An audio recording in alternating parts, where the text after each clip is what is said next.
صدر پاکستان کا جو کل کا ٹویٹ ہے اس نے ایک آئینی بحران پیدا کر دیا ہے، اور وہ آئینی بحران مختصراً یہ ہے کہ صدر نے ٹویٹ کر کے یہ کہا کہ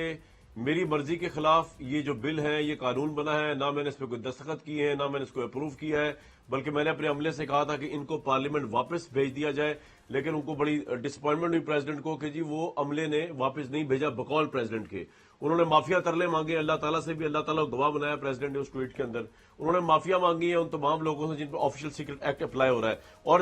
بیسیکلی انہوں نے عمران خان سے معافی مانگی ہے، کیونکہ آفیشیل سیکرٹ ایکٹ کا جو پہلا اطلاق ہے وہ سائفر ایشو کو لے کر عمران خان کے اوپر ہو چکا ہوا ہے۔ ایف آئی اے نے اٹک کے اندر ان سے جو ہے وہ ملاقات بھی کی ہے، ان کی انویسٹیگیشن بھی کی ہے، اور اسپیشل کورٹ پہلی آج بن چکی ہے آفیشیل سیکرٹ ایکٹ کے اوپر، جس کے پاس اینٹی ٹیرر کے رائٹس ہوں گے سارے۔ اینٹی ٹیرر کا ایک جج جو ہوگا وہ اس کو دیکھ رہا ہے، اور شاہ محمود قریشی جو ہے ان کو آج پیش بھی وہاں کیا گیا ہے، اور ان کا غالباً 4 دن کا جسمانی ریمانڈ جو ہے وہ حوالے کیا، کیونکہ سائفر کی کانسپریسی کے اندر صرف عمران خان صاحب نہیں ہے، سابق وزیر اعظم بلکہ سابق وزیر خارجہ اور ایون اسد عمر صاحب کا بھی نام لیا جا رہا ہے، اور اعظم خان صاحب۔ تو یہ جو پریزیڈنٹ نے معافی مانگی ہے اس کی وجہ بہت سے لوگوں کو یہ سمجھ آ رہی ہے کہ اب کیونکہ ایک پولیٹیکل فال آؤٹ آ رہا تھا پریزیڈنٹ کے آفس کے اوپر، جس کے اندر یہ نظر آ رہا تھا بیسیکلی بادل نظر میں کہ شاید اپنے ہی چیئرمین کو انہوں نے ایسے بل کے ذریعے ٹانگ دیا ہے آفیشیل سیکرٹ کورٹ کے اندر، آفیشیل سیکرٹ ایکٹ کے اندر، جس کو بعد کو پھر ان کو فیس کرنا پڑے گا عارف علی صاحب کو۔ یہ ایک پرسپشن ہے۔ دوسرا پرسپشن یہ ہے کہ پریزیڈنٹ کہہ رہے ہیں کہ واقعی ان کے ساتھ زیادتی ہوئی ہے، اور پریزیڈنٹ آف پاکستان کا عملہ ان کے ماتحت جو ہے وہ اس نے ان کو ڈاج کر دیا پریزیڈنٹ نے۔ پریزیڈنٹ ابھی بھی پریزیڈنٹ بن کے بیٹھے ہیں وہاں پہ، انہوں نے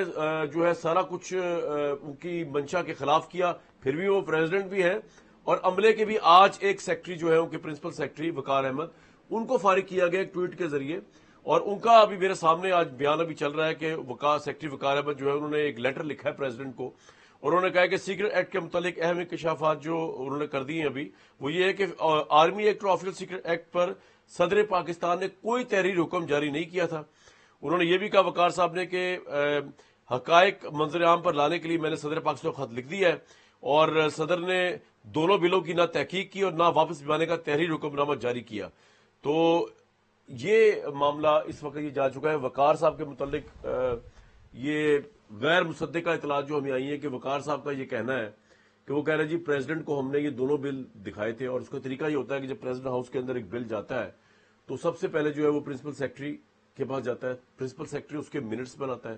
اس کے منٹس بنا کے وہ اس کو بھیجتا ہے ان کی جو جوڈیشل برانچ ہے پریزیڈنٹ ہاؤس کی لیگل ٹیم جو ہوتی ہے، لیگل ٹیم جو ہے اس منٹس کے اوپر اور ان ڈاکیومنٹس کی بنیاد کے اوپر ایک اپنی ایڈوائس جاری کرتے ہیں، اور ایڈوائس کے ساتھ وہ ڈاکیومنٹس پریزیڈنٹ کے پاس جاتے ہیں۔ اسی طرح پریزیڈنٹ جو ہے، پریزیڈنٹ پاکستان جو ہے وہ یا تو کانسٹیٹیوشن میں لکھا ہوا آرٹیکل 75(1) کلیئر ہے کہ یا تو پریزیڈنٹ جو ہے وہ اس بلوں کو منظور کرے گا پارلیمنٹ کے آئے ہوئے اور وہ قانون بن جائے گا، لیکن اگر پریزیڈنٹ، 2 سٹیجز ہیں اس کے اندر، پہلی سٹیج میں اگر پریزیڈنٹ اس کو قبول نہیں کرتا تو 10 دن تک وہ اپنے پاس رکھ سکتا ہے، اور 10 دن کے بعد جو ہے وہ یہ ان بلز کو اگر وہ منظور نہیں کر رہا، اس کو اس پہ کوئی پرابلم ہے، تو یہ کانسٹیٹیوشن میں لکھا ہوا ہے کلیئرلی کہ in case the president returned the bill to parliament with a message، یعنی اس کو ایک میسج لکھنا پڑے گا۔ وہ یہ نہیں کہہ سکتا میں نے ہوائی اپنے ماتحت عملے کو کہا تھا کہ جی آپ اس کو واپس کر دیں، کیونکہ ابھی تک تو پریزیڈنٹ کا لکھا ہوا ریٹرن کوئی آرڈر آیا ہی نہیں۔ وقار احمد جو سیکرٹری برطرف ہو چکے ہیں وہ بھی یہی بات کہہ رہے ہیں، وہ کہہ رہے ہیں کہ جی ہمارے پاس لکھا ہوا کوئی آرڈر آیا نہیں اور نہ ریٹرن کرنے کا آیا۔ تو in case the president return the bill, یہ میں پڑھ رہا ہوں clause article 75A clause B of the Article 75. In case President return the bill to Parliament with a message requesting that the bill or any specified provision thereof be reconsidered and that any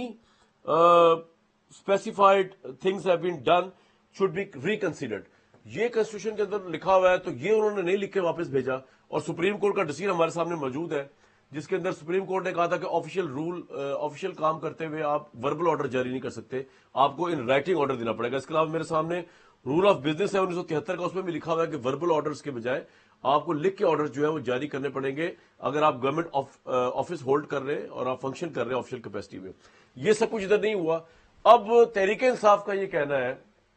کہ کیونکہ president نے نہ ہاں کہا نہ کہا،